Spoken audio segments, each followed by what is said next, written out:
Vamos al libro de Efesios, Efesios capítulo 2, nos toca ahora el capítulo 2.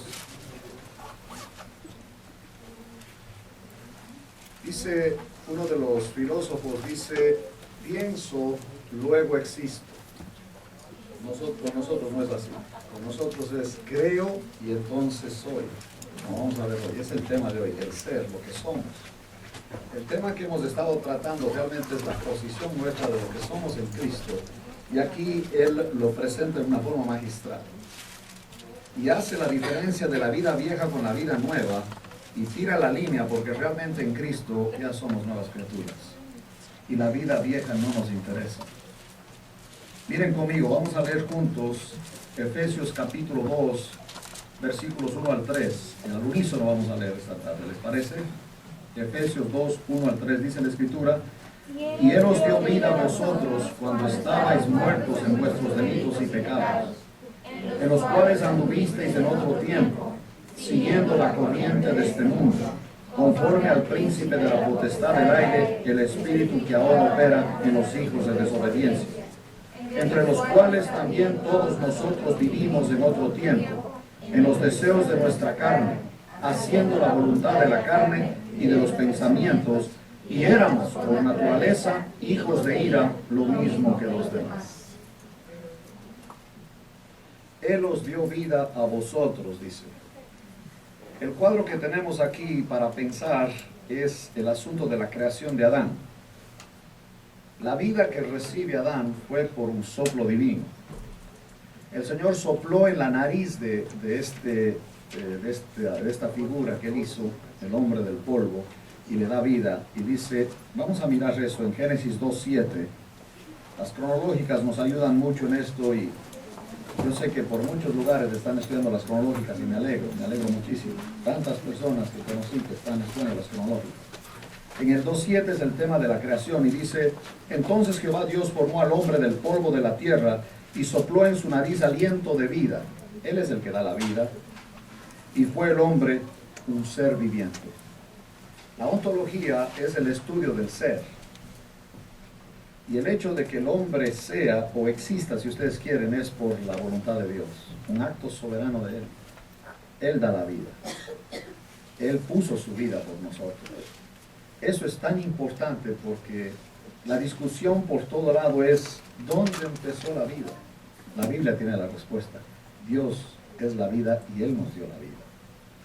Y si ven conmigo en Santiago 1, comparado con Génesis, donde Él sopla en la nariz de Adán, del polvo hecho, y ya tiene vida y es un ser viviente, miren en Santiago el capítulo 1, muy parecido, dice, Él de su voluntad, otra vez un acto soberano de Dios, nos hizo nacer.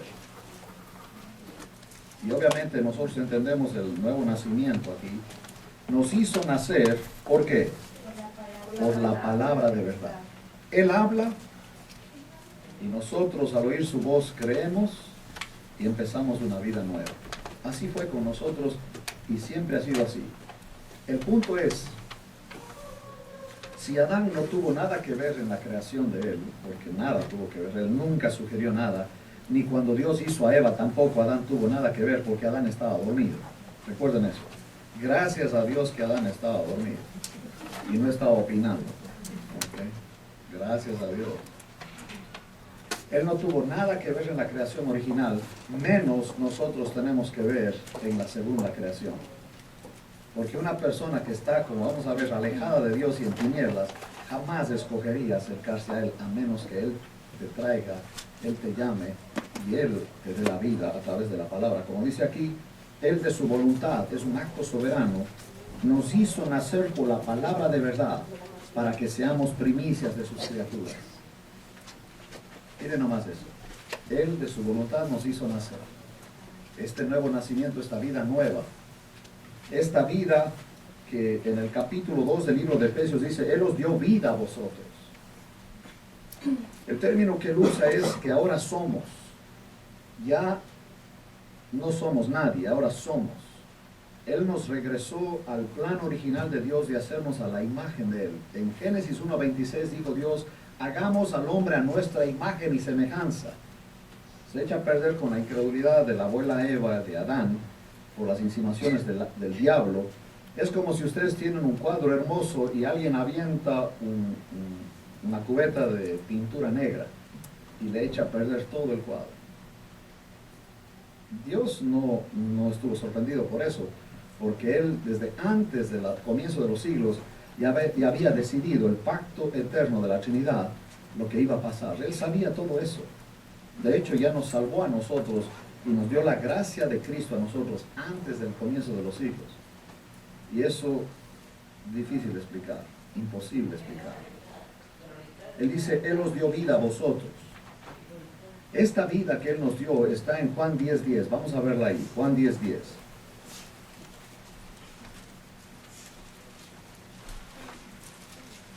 El ladrón no viene sino para hurtar y matar y ¿qué más? Y destruir. ¿Quién es el ladrón? Satanás, Lucifer, que fue un querubín que está en contra de Dios. Todo lo que él quiere es destruir lo que Dios ama. Dice él, yo he venido, son las palabras de Jesucristo. ¿Para qué? Para que tengan vida y para que la tengan, ¿en qué? En abundancia. Qué maravilloso es pensar en eso, en la obra de Él. Dice el capítulo 7 de Juan, versículo 37, en el último y gran día de la fiesta, Jesús se puso en pie y alzó la voz, diciendo, si alguno tiene sed, venga a mí y beba. El que cree en mí, como dice la Escritura, lea conmigo, ¿qué dice? De su interior correrán ríos de agua viva. Ríos de agua viva. Él no te sacia la sed, Él te pone una fuente adentro. Eso es lo que le dijo a la samaritana también. Miren en Juan 4. En Juan el capítulo 4, versículo 14. Mas el que bebiere del agua que yo le daré, no tendrá sed jamás, sino que el agua que yo le daré será en él una fuente de agua que salte ¿para qué? Vida eterna. Sí, esa es la vida que Él nos da. Nosotros estuvimos muertos en nuestros delitos y pecados. Y eso vamos a examinar ahora, cómo Él nos pone en una situación hermosa porque nos saca de las tinieblas a la luz, de Adán a Cristo, de la desobediencia a la obediencia, de la incredulidad a la credulidad, de la independencia a la dependencia, a la gloria de Él. Y eso fue un acto soberano de Dios. No, nosotros no vinimos, Él nos trajo, Él nos escogió, Él nos llamó, Él nos justificó, Él es el que nos glorificará también. Dice Él os dio vida a vosotros cuando estabais muertos. Esta palabra, muerto, recuerden ustedes que quiere decir separados. Isaías habla de eso. Miren conmigo en Isaías 59, vamos a verla ahí.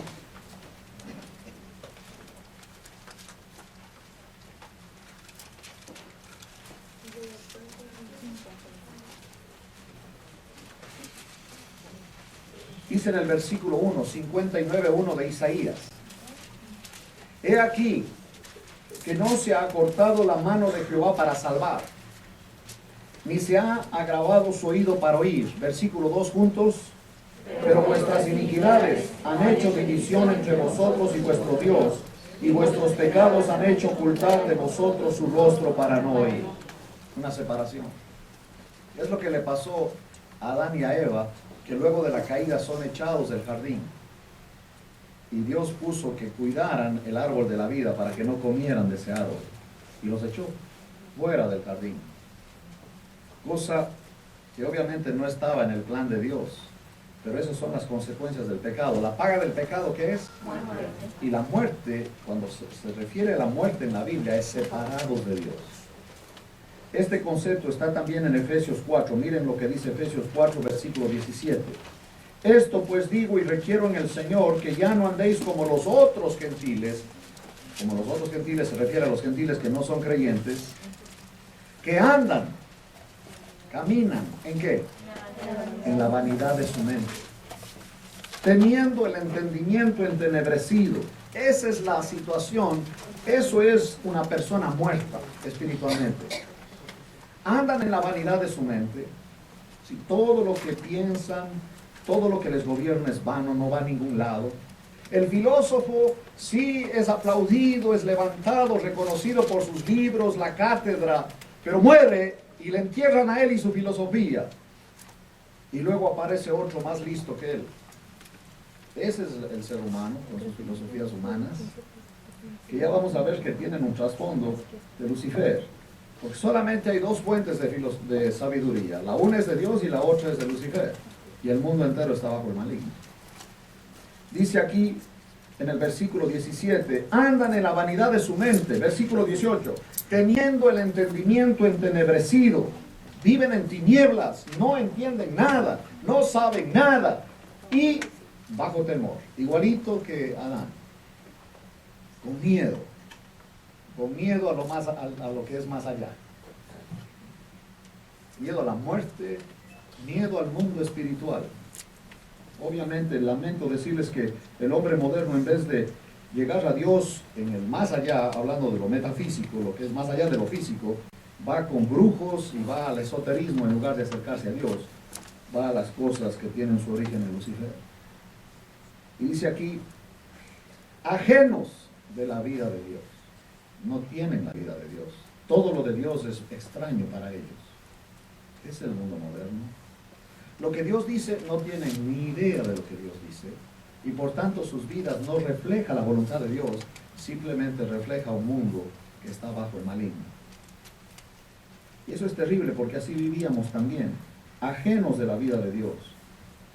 He oído decir, la señora lava ajeno. ¿Qué quiere decir eso? Que no es de ella. ¿Sí? Ajenos de la vida de Dios es que la vida de Dios no está en ellos.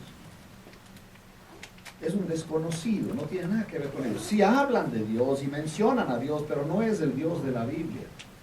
Es el mundo religioso. No tiene nada que ver con el Dios Todopoderoso, sino con un Dios de la imaginación, un Dios de bolsillo, que hace lo que ellos piden o lo que ellos quieren o sus antojos, y lo que su carne quiere. Ese no es el Dios de la Biblia. Ya sabemos que ese es otro Dios. Dice aquí, ajenos de la vida de Dios por la ignorancia que en ellos hay. Usted puede decirle a una persona de esta que no conoce a Dios, decir, tú eres un ignorante, y no tenés ningún reparo en decírselo. Y se enojan. ¿Cómo ignorante? Si yo tengo mis títulos, por lo mismo, pero eres ignorante de las cosas de Dios. Y no saben ustedes con qué gusto lo digo yo cuando estoy con uno de estos eruditos. Eres un ignorante porque de Dios no sabes nada. Claro que lo digo con guante de seda, no lo digo así de frente, ¿no?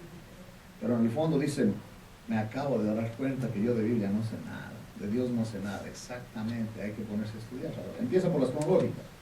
Y dice aquí, los cuales, bueno, ignorancia que en ellos hay por la dureza de su corazón. Esta es la muerte espiritual. Andan en la vanidad de su mente, andan en tinieblas, no tienen la vida de Dios, son ignorantes, aparte son duros de corazón, ¿y qué más? Perdieron toda sensibilidad. Se entregaron a la lascivia para cometer con avidez toda clase de impureza. Hay un tipo de la lepra que te hace que tú no tengas sensibilidad en tus miembros ya.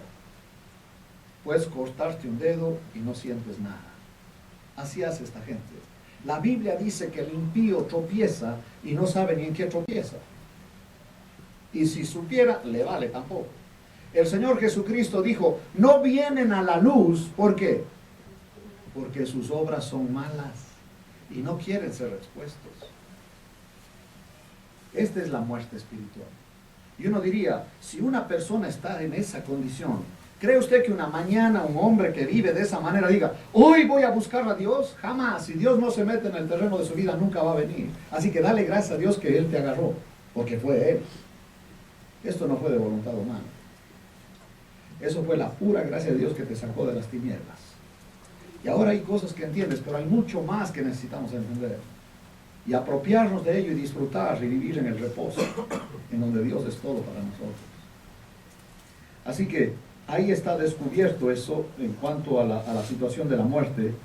Pero dice él en el capítulo 2, versículo 1, estuvisteis muertos, y cómo se ve el que Dios no tiene nada que ver contigo, por sus delitos, infringe la ley, no respetan la ley, ni siquiera respetan su propia conciencia, porque la conciencia es la que nos acusa. Escuchen esto, mis queridos hermanos. La gente puede hacer maldades, pero no crean que pueden dormir con ellas. Hay quienes se trastornan y se vuelven locos solo por la culpa. Y ahí es donde nos diferencian de los animales, porque el animal no siente lo que nosotros sentimos. El hombre que peca no puede estar tranquilo. Yo me acuerdo de Morgan, era un muchachito que en el pueblo de él había las competencias olímpicas para los gansos, porque era un rancho.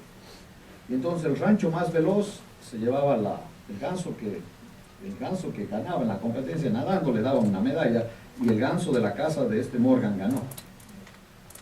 Pero él en el circo vio a un hombre que lanzaba cuchillos a una mujer semidesnuda y no le pegaba. Y él dijo, pues yo voy a hacer lo mismo, le voy a lanzar una piedra al ganso y no le voy a pegar. Total, le dio en la mera cabeza. Y lo mató al ganso. Entonces, ¿qué hace usted cuando hace algo que es un delito? Eso es un delito, ¿me entiende? Tratan de esconderlo, o como algunos dicen, me voy a la China donde nadie me conoce ya para que nadie me juzgue, me voy lejos de aquí, me voy a mover a Morelia, o me voy a Chiapas, o me voy a donde sea, al DF donde hay tanta gente, para que ahí me voy a perder. El problema, ¿sabe cuál es? Adentro, que no te puedes deshacer de la culpa. ¿Qué es lo que limpia la culpa? ¿Qué es lo único que limpia la culpa? ¿Qué es? Acabamos de contar, ¿qué es? La sangre de Jesucristo. Y este Morgan pequeño, él estaba enterrando al ganso, y la hermana parada al lado. ¿Qué estás haciendo, Morgan? No se lo vayas a decir a mamá, hago lo que tú quieras, pero no vayas a decirle a mamá. Y la hija, la hermana le tenía chantajeando, porque la mamá decía, bueno, te toca lavar los platos a la niña. Y sí, pero Morgan me va a ayudar. Y yo decía, pero yo ya hice mi turno, ahora es turno tuyo. Sí, dijo, pero ¿te acuerdas de...? No, ya lo voy a hacer. Pues le tenía chantajeando. Y el niño no podía con la culpa hasta que un día se tira en los pies de la mamá y dice, mamá, yo maté al ganso. Vamos, te muestro dónde lo enterré. Yo maté al ganso porque se desapareció el ganso, ¿no? Y nadie sabía qué había pasado con el ganso, y él sí sabía. Entonces dice, mamá, perdóname, perdón. Dice la mamá, yo ya te perdoné. De hecho, yo vi todo por la ventana. Además estaba esperando a ver hasta cuándo ibas a soportar a tu hermana y el chantaje que te estaba haciendo. Yo ya te perdoné. El castigo tuyo fue que estés abusado por tu hermana. Tremendo, ¿no? Dios ya sabe todo, así que no te hagas el sonso. Mejor reconoces. Ya. ¿Ve el punto aquí? Dice él, en los delitos y pecados. Y los pecados se refieren a las obras de la carne. Y lo curioso que en la lista de las obras de la carne, ¿sabe cuál está la primera? El adulterio. ¿Y la segunda? La fornicación. Para los casados y los muchachos, la inmoralidad sexual, eso es lo que es. Y lo interesante también que la palabra fornicación, la palabra griega fornicación es la palabra porneía, de donde viene la pornografía. Dice, delitos y pecados, sumidos en una miseria moral, sumidos en la culpa, así anduvimos, muertos, lejos de Dios, sin Dios, en tinieblas, tropezándonos y sin saber en qué nos golpeamos, hiriéndonos y sin poder sentir, perdimos la sensibilidad, haciéndonos daños, haciendo daño al hogar, haciendo daño a nuestros hijos, y ni siquiera nos dimos cuenta de las implicaciones de nuestros actos, dice él. Así estuvimos.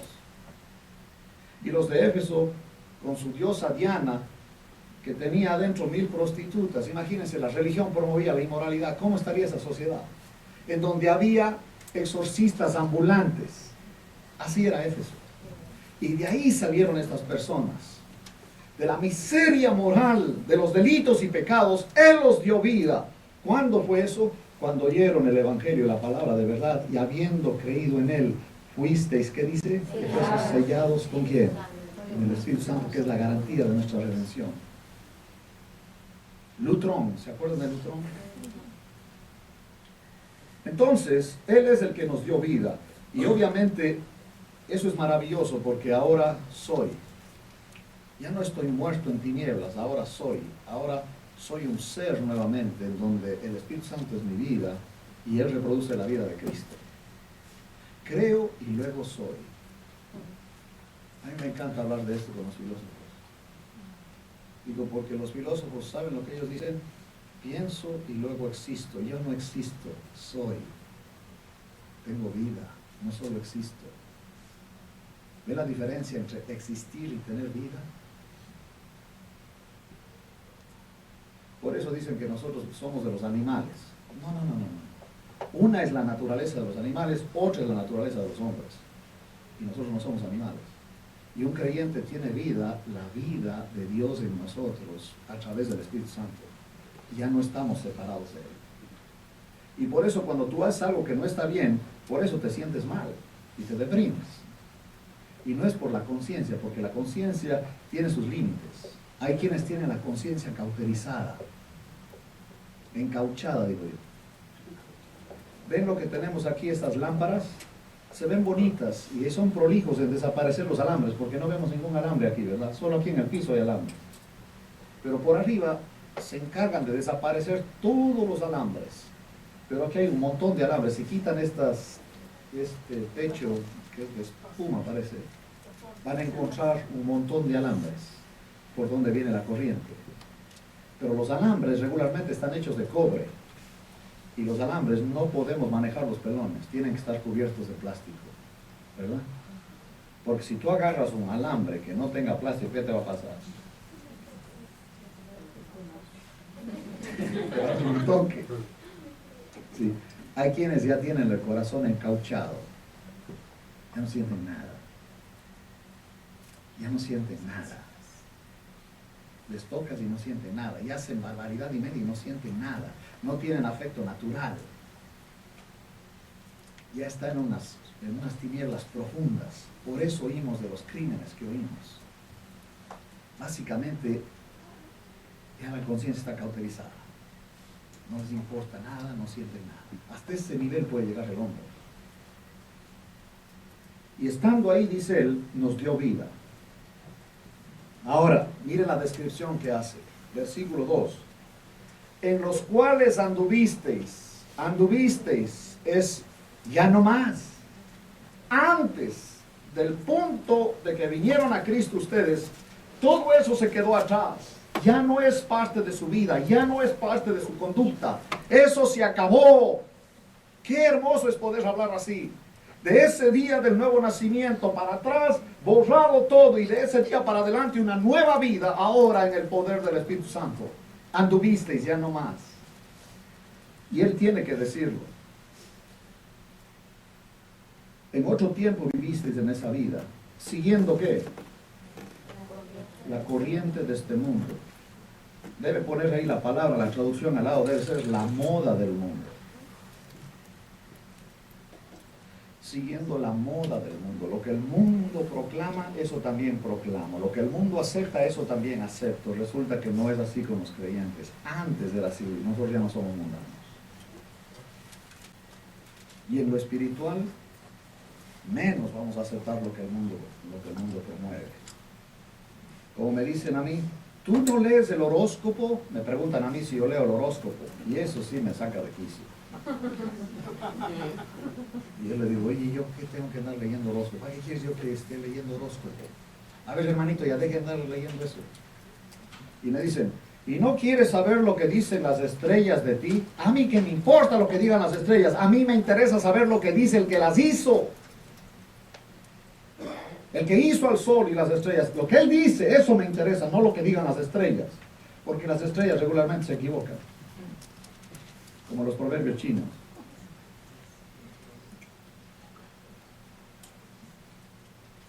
Si tú vas a confiar en eso, estás en problemas, porque eres supersticioso. Y un supersticioso, si alguien te dice a ti y tú crees en esas cosas que te va a ir mal y vas a tener un accidente, ¿sabe lo que hace la gente? La Biblia dice que lo que teme, eso le vendrá. Entonces andan buscando el accidente ya para deshacerse de esa agonía que tienen de que le va a pasar un accidente, y de una vez me aviento para que ya pase el accidente y no estar pensando en eso. ¿Crees que estoy bromeando? Así hace la gente. No, que ya de una vez me choque, dijo, porque ya como me va a pasar algo malo, que de una vez me choque, dijo, ya. Están graduando ya que de una vez se sale todo esto ya. Y creen esas mentiras.